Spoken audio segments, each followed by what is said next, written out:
Hi everyone, we continue building our database tool, and today our goal is to complete this software development. At the end of the video, we will summarize what we ultimately have, what we can do with databases, how to apply our knowledge, as well as use cases for our database tool. We have two sections left to review: arithmetic operations with data and creating additional columns in database tables, as well as deleting unnecessary columns. We'll also create the executable and installation files for our program, sign the exe files with the CSC certificate, code signing certificate, and deploy, that is, install our program on this computer. You can see in the left corner of my screen a screenshot of the installation process. And of course, as I promised, I will include a link to the zip file in the description of this video, so anyone can download this program, our DB tool, to their computer and use it absolutely for free. I will also leave the option to change the cover,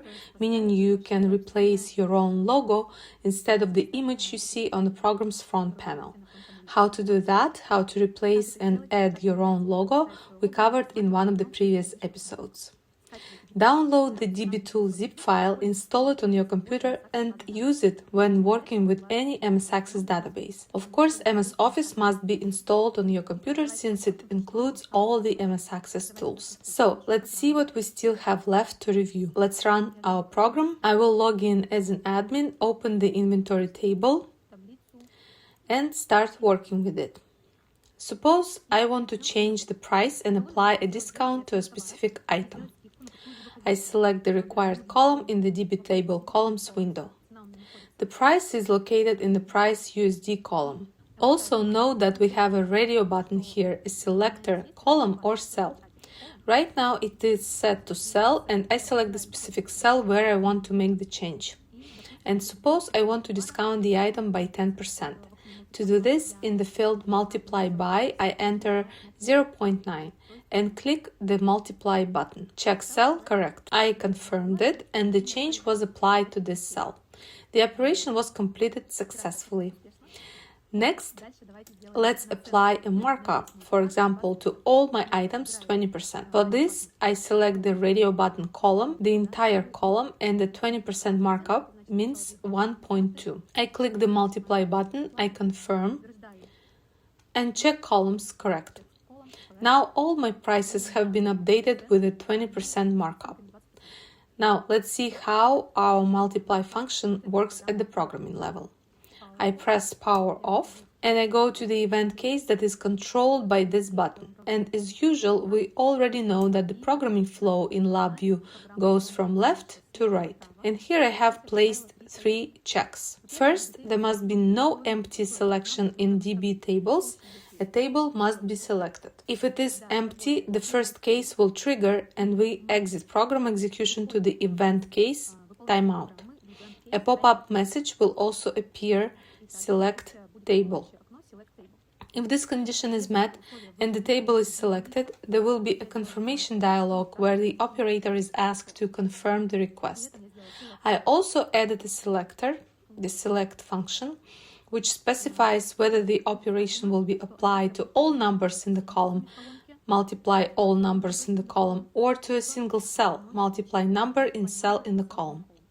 The multiplier coefficient is also displayed. After the operator confirms the action, we proceed either to case false or case true, depending on whether we are working with a single cell or the entire column. If we are working with a column, case true will execute. Here we see that all cells where changes are made are highlighted. They will be filled in yellow. At this point, I prompt the operator to confirm the action, check columns correct. After that, we proceed to execute our sub-VI where the calculation takes place. The sub-VI is called db multiply column. Let's see how it works. Here we see the SQL code that is executed using the dbtools execute query function. I will now run this sub-VI so we can look at the SQL code. For this, I go to the front panel and set multiply by to 1 so that nothing actually changes. Now let's run the program. Although in fact, nothing will change anyway because I have a cluster that should contain all credentials. Here it is. cluster initial in. There are login, operator, password, admin password, and so on. But it is empty, so the database will not even open. However, in this case, we are only interested in the SQL query itself. And here I have run the program. Now let's analyze our code. I'll format it slightly for clarity. Set, update, update, set, and where. This is a standard SQL command used to perform an arithmetic operation. In other words, we execute an update on the entire column, multiplying its values by the specified coefficient. That part is clear. On the block diagram, we see our standard procedure. Open the database, execute the query. After the command completes, select the top 1000 rows, display them in our table on the user interface, and then close the database. So now we have reviewed how we perform an arithmetic operation on an entire column. I'm closing this sub-VI. Now, let's see how our program executes when I choose to perform the arithmetic operation on just a single cell. For that, I switch to case false. Our radio button has two values, as I mentioned earlier, column or cell. Accordingly, in numeric form, these options are assigned values as 0 and 1. If I'm working with a single cell, the numeric value is 1 and the equal to 0 operator returns false. So we move into case false. Here we highlight the selected cell, the one where the operation will be performed, in yellow, and prompt the operator to confirm that the correct cell has been selected. After confirmation, we move to case true, where our sub-VI db multiply cell is executed. Here I added a note to explain what formats we can output values in. Not only double format, but also engineering format. In engineering format, we append e plus 0 after the number, and the exponent is calculated automatically. However, since we are working with monetary units, it makes sense for us to use double. So, what is the difference? Let me run the sub-VI and analyze the SQL query.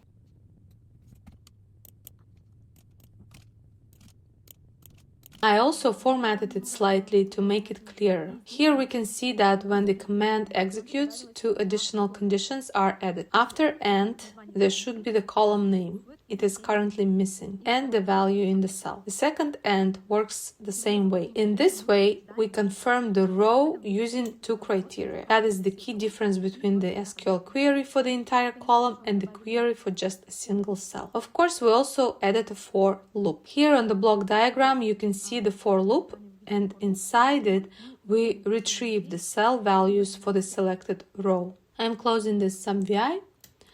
Thus, using the multiply function, we can change the values of our cells or an entire column through a mathematical operation. In other words, by using a fractional multiplier less than 1, we divide the numeric values, and by using a whole number multiplier, we multiply our values. At the same time, we receive a message in a pop-up window indicating how many values will be changed, and all modified values are highlighted in yellow. The next function is add column. I run the program and go back to the same table. Suppose that during my work there is a need to add another column with some additional information. For example, I want to know how many units are included in each item, and I would also like to know the total weight per unit. Let's create one column called box quantity and the second column called weight total kilogram. And right away, we will enter data using our replace cell function.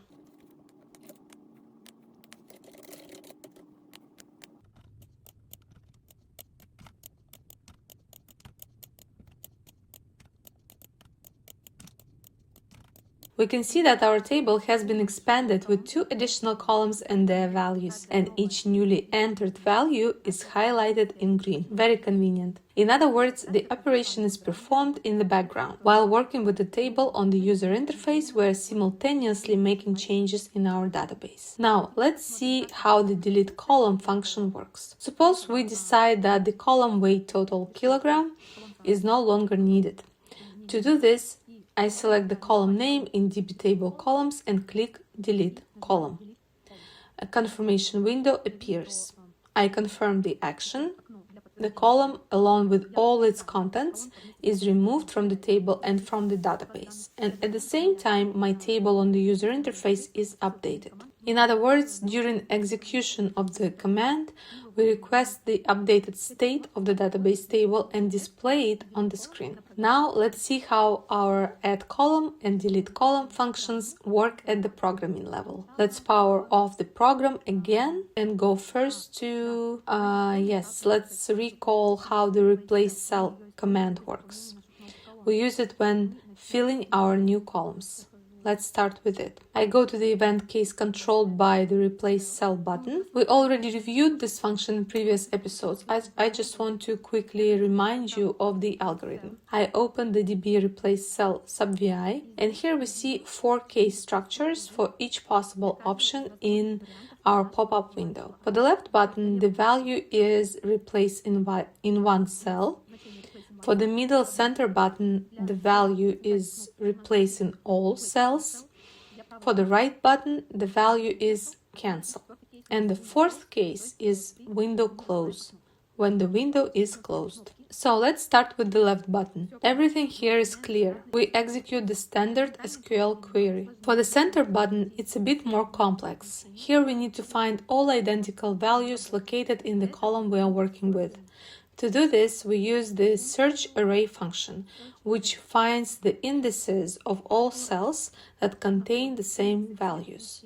Then we pass those values one by one through a for loop, writing them sequentially. Here is our for loop. And of course, before that, we ask the operator to confirm because there is no way back. There is no return button when working with databases. Once you perform an action on database values, the only way to change it is with a new SQL command.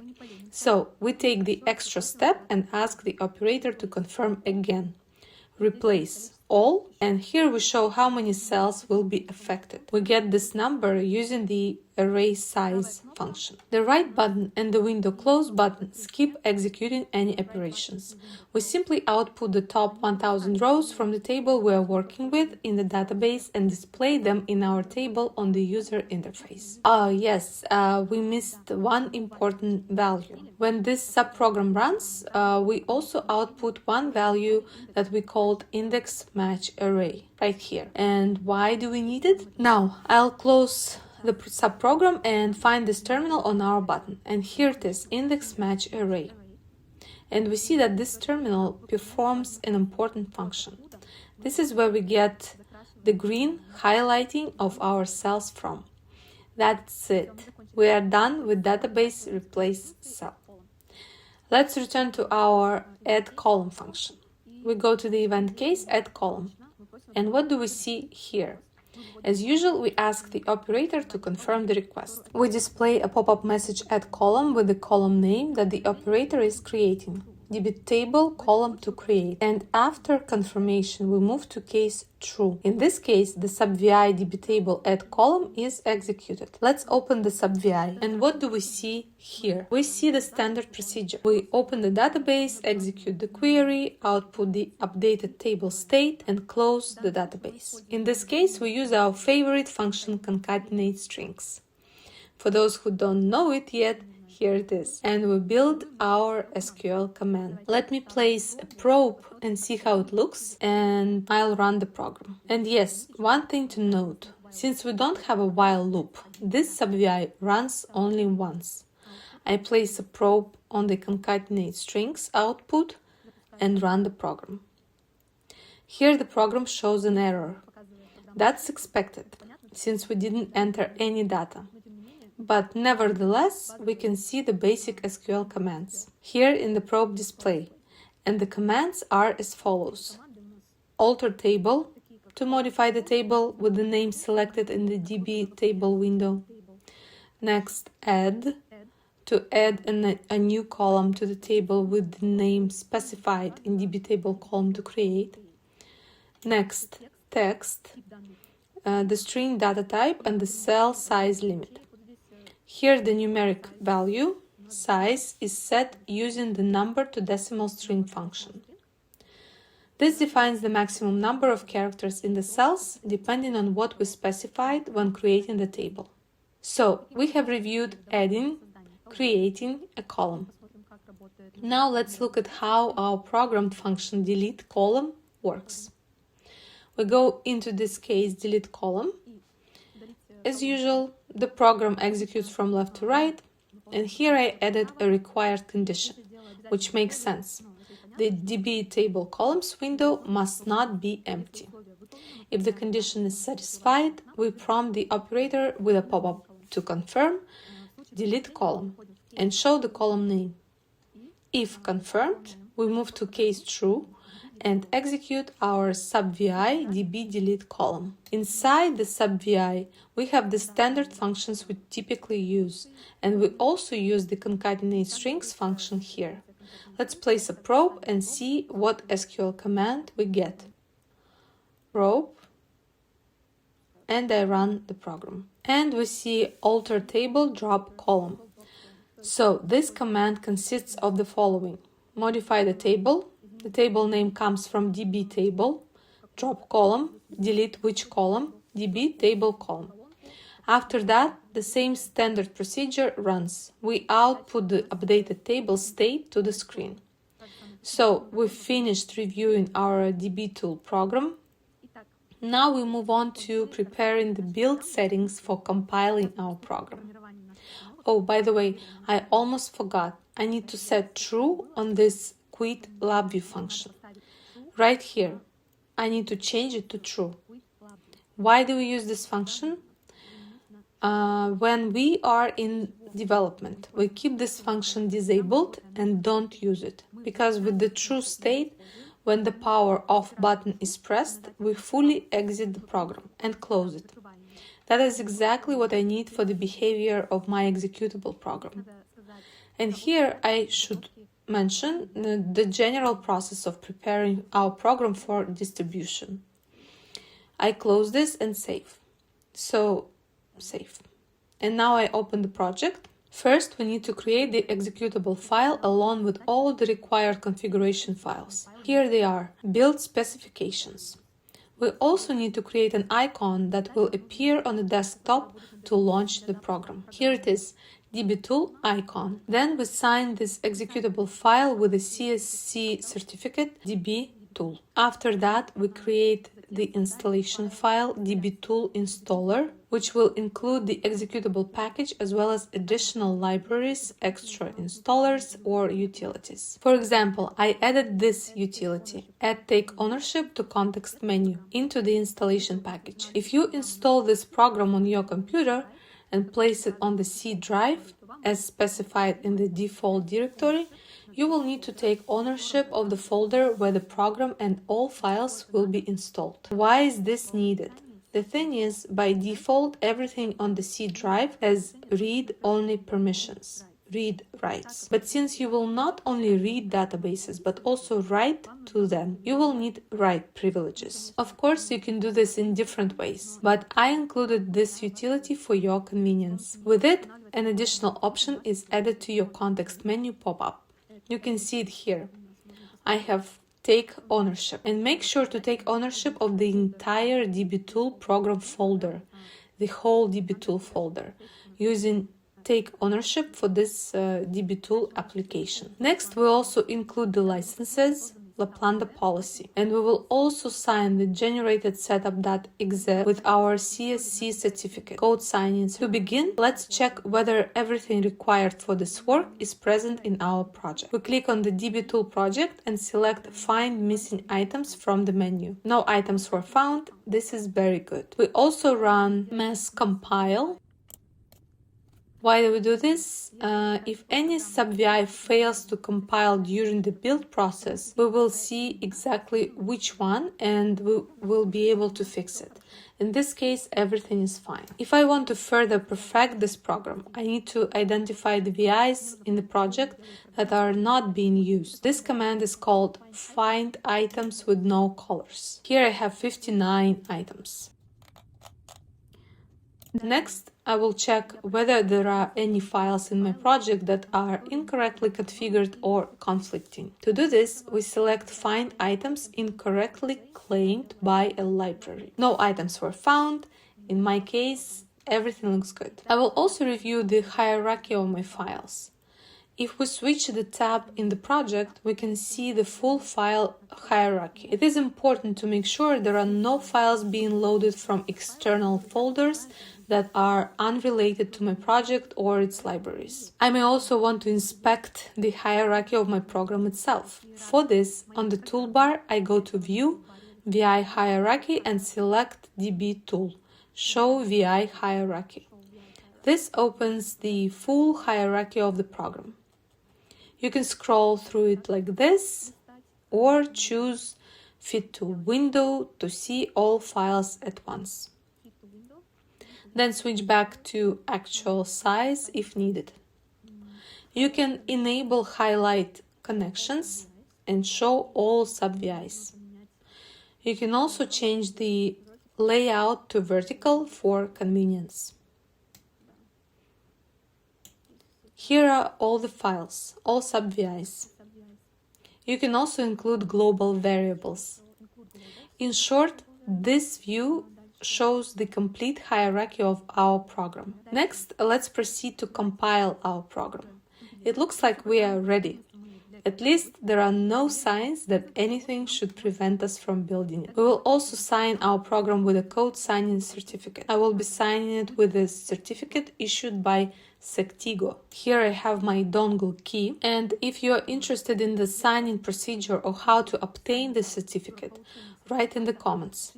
We can cover that in future episodes. Since I have already compiled this program before and am now recompiling it, I only need to verify the settings. Now I will close this window and show how I obtained it. I go to Build Specifications and under New, I see the available options. Create an application, executable file, create an installer. Today we will create both the application and the installer, as well as .NET interop assembly, package, packed library, shared library, DLL, source distribution, and zip file. So let's compile. In the first tab, Information, I see the build specification name DB tool, the target file, and the destination directory. All of this is already selected and filled in. I'm not adding anything to the build specification description. In the second tab, Source Files, under Startup VIs, I include only one file, dbtool.vi. How do I do this? Here I selected the file, and with the arrow I can move it back to the project or from the project back into Startup VIs. Next, Destinations. We check Source File Settings and Icon. Here I need to stop and change the setting. Select 32 by 32 bit color, DB tool. And let's open the icon editor and see what's there. In this case, my icon is very simple. It uses the standard drawing function. I don't think we need to spend time on that. I close the icon. Next step, I check advanced additional exclusions, version information, Windows security. Here my certificate is set for verification. During compilation, or rather near the end of compilation, a special request will be sent to the Sectigo website to validate the code stored on my dongle key. I can sign as many times as I want. That's the type of certificate I have. And yes, why do we need a certificate at all? When a user installs your program, the first Windows installation screen usually shows the owner. If your program is not signed with a certificate, you risk appearing as an unknown publisher. That means the user is installing software from an unidentified creator. But if the owner is known, it means the publisher has been verified by multiple criteria and takes responsibility for the product, essentially guaranteeing its authenticity. Moving on, shared variable deployment, runtime languages, everything is clear here. A quick note about shared variable deployment. We are moving quickly and not stopping on every detail because our IDE is very smart, much smarter than we are. All required settings, functions, programs, DLLs, and libraries are connected in the background exactly as the environment considers optimal for our project. Since we don't have any shared variables to deploy, we move on. Runtime languages already reviewed, web services, pre-post build actions, and preview. Here in preview, let's try generate preview. And this is the form in which we expect to see our compilation package. Now I insert the dongle key into the computer. Click Build.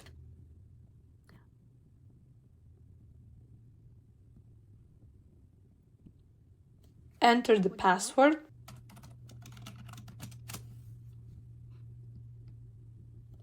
The build is complete. You can locate the build at. And now I click Done. Let's go to the directory where our executable package was supposed to be created.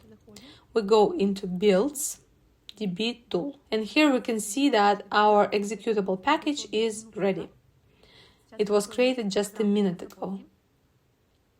Now I will close our development environment, but I will keep the project open. We will need it to create the installation package. I click on the program. I can see that my program launches and works. Now we will create an installation package for it. Why might the executable package alone be insufficient? If you have never installed any National Instruments software before, you will not have the runtime engine. The runtime engine is a collection of software components that allow your program to communicate with the computer at a low level. That is exactly why the installation package exists, to install the runtime engine and any other drivers used by your program. Let's create it now. I go back to my project and launch DB tool installer.